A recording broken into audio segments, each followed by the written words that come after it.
Hey everyone, my name is Wedge. It's Monday again and you know what that means. It's time for the tournament review. Today we'll be looking at the top 8 from Grand Prix Shanghai, where there is no blue. It's not even a little bit. Just get ready for the apocalypse.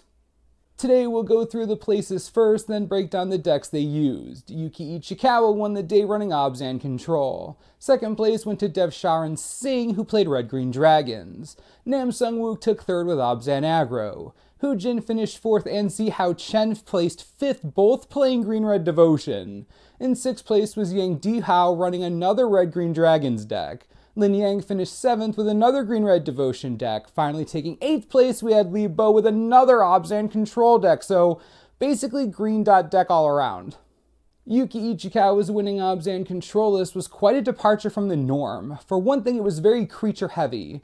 Naturally, you have the standards like Courser, Siege Rhino, and Tasigur, but Ichikawa also ran full sets of Satyr, Wayfinder, Deathmist Raptor, and Den Protector. We've seen in recent weeks that the Protector and the Raptor are an alarmingly consistent combo and thrive even after repeated trips to the graveyard. That's what makes Satyr Wayfinder so powerful here. Between Tasigur's Delve cost, his ability, Deathmist Raptor's ability, and Den Protector's ability, loading the graveyard with the Wayfinder is strong.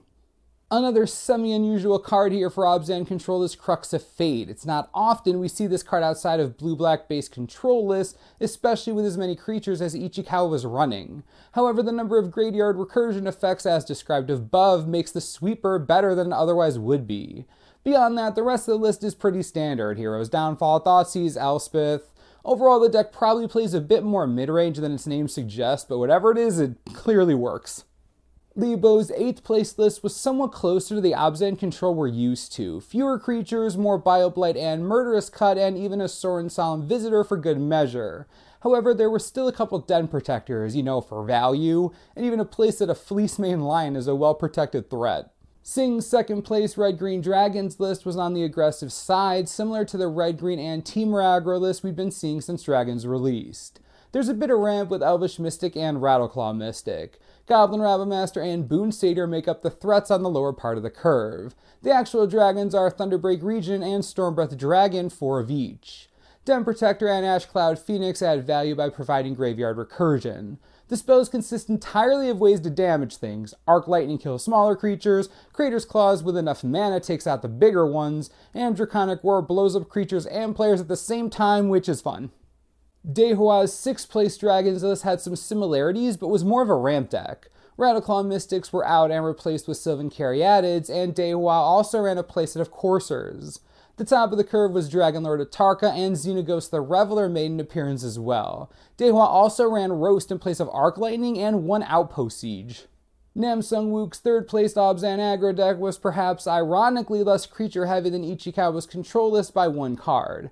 However, the creatures that were there were mostly smaller. The list is heavy on 2 drops, with playsets of Fleecemane Lion and Rakshasa Death Dealer, as well as 2 Heir of the Wilds. The deck also runs a set of On Offense of the Foremost and 3 Wingmate Rock. Here, Sorin is the only Planeswalker, and Dramoka's Command and Valorous Stance make appearances. The rest is pretty standard Obzan stuff: Siege Rhino, Thoughtseize, Heroes Downfall, and Obzan Charm.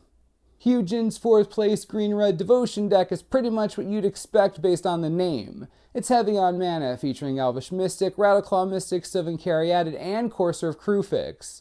The Deathmist Raptor Den Protector combo is here, but it takes a backseat to more typical ramp threats. The rest of the deck is precisely that: Genesis Hydra, Pelucranos, Dragonlord Atarka, Whisperwood Elemental, Hornet Queen, and Ugin.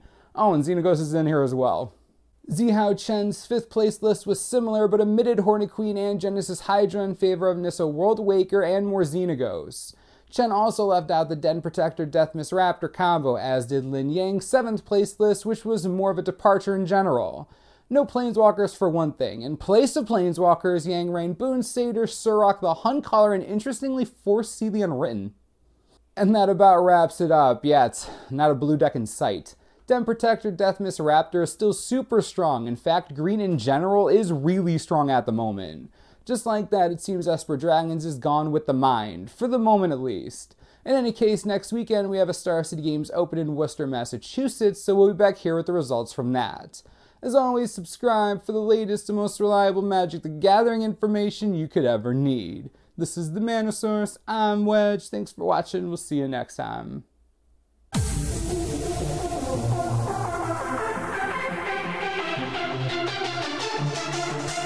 you.